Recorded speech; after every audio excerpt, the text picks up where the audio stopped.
G'day, Peter here from Oz Commercial Sewing Machines. Today I'm just going to bring you a quick video on the operation of the automatic bobbin winder. This unit will fit pretty much any bobbin. Now this slide plate here, you can see there's a couple of screws for adjusting.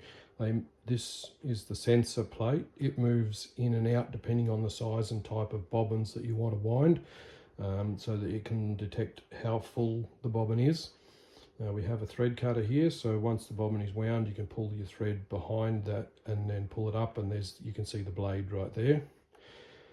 Okay, this is your on and off. We'll go to the tension assembly first before we go to the on and off. Now this is adjustable. If your bobbin is not filling up evenly, you can unscrew this assembly and space it out with some spacer washers. So that it lifts it. You can't drop it any further.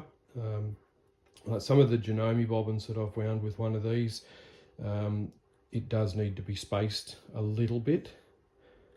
So yeah, you just unscrew the entire assembly from the bottom and put some spacer washers in there, and then screw it down tight, and that lifts the whole assembly so that it will then wind the bobbin evenly.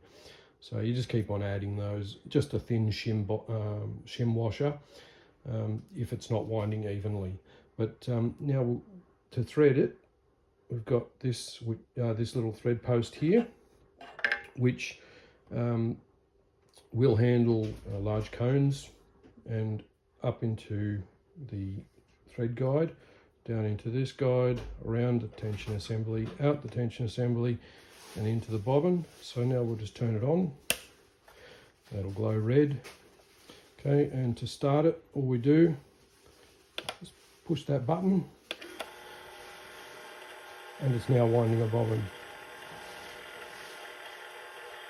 Now this bobbin is an L-class bobbin, which is an industrial bobbin, or it also suits the Singer 320, 319 and 306 series machines, as well as some Bobbin machines.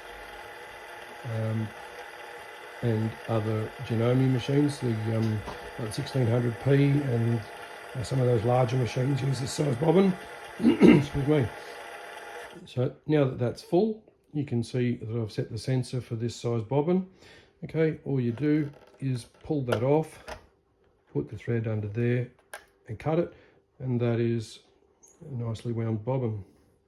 It's a little bit topside, but that's not too bad. That's a usable bobbin. Okay, thank you.